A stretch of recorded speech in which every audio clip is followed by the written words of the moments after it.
एक गलत RERA completion date और करोड़ों का नुकसान। यस।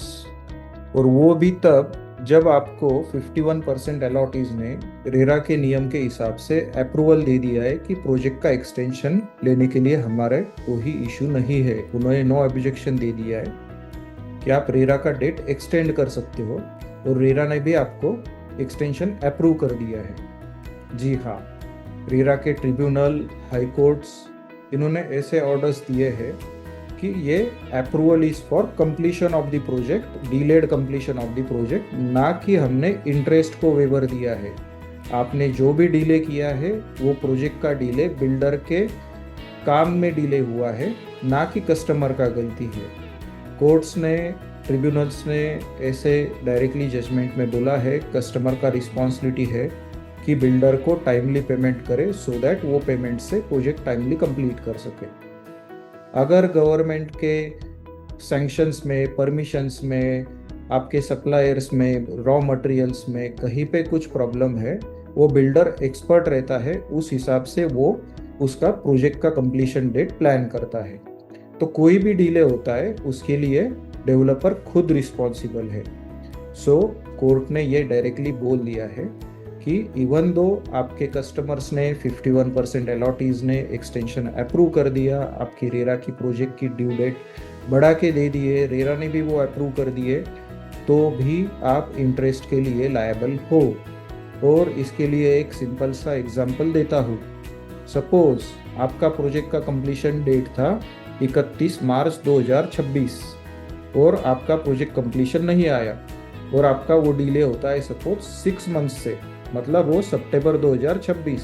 कस्टमर्स ने आपको अप्रूवल दे दिया, रेरा ने भी वो अप्रूवल लेके आपने फ्रेश रेरा रजिस्ट्रेशन का सर्टिफिकेट डिस्क्लोज करके प्रोजेक्ट कंप्लीट कर दिया। बट आपके पास अगर मार्च में 100 करोड़ रुपीस बुकिंग एडवांस आया है कस्टमर का, और एसबीआई का MCLR रेट सपोज 8% है, तो रेरा के नियम के हिसाब से 8% SBI MCLR प्लस 2% मार्जिन, मतलब 10% से आपको इंटरेस्ट पे करना पड़ेगा 100 करोड़ पे, बिकॉज आपने 100 करोड़ बुकिंग एडवांस लेके प्रोजेक्ट कंप्लीट करना था, और वो आप 6 महीना डिले कर रहे हो। सो 6 महीने के लिए 100 करोड़ पे 10% से आपको आ रहा है 5 करोड़ रुपए का इंटरेस्ट। सो ये आपका एडिशनल कॉस्ट हो गया है जो आपने एस्टिमेट्स में नहीं पकड़ा था। ये एस्टिमेट्स में ऐड हो गया, मतलब आपका प्रोजेक्ट का प्रॉफिट उतना कम हो गया। इसमें ऑलरेडी हाई कोर्ट्स ने, ट्रिब्यूनल्स ने ऑर्डर्स पास किए हैं कि this is builders responsibility, not the customer या थर्ड पार्टी का किसी का रिस्पॉन्सिबिलिटी नहीं है। बिल्डर उसके काम में एक्सपर्ट है, कोई डिले होता है तो उसके लिए बिल्डर खुद रिस्पॉन्सिबल है। इसमें कोई एक्सेप्शन नहीं दी हुई है एक्सेप्ट फोर्स मेजर।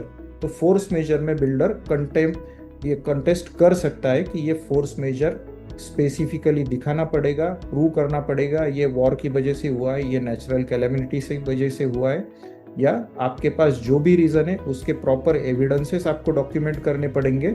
और जो आप कस्टमर का अप्रूवल ले रहे हो उसमें आप अगर पॉसिबल है तो इंटरेस्ट का क्लॉज ऐड कीजिए। जो एक्सटेंशन का अप्रूवल है उसमें इंटरेस्ट आप नहीं डिमांड करेंगे, आप नहीं क्लेम करेंगे, since you have accepted to extend the due date.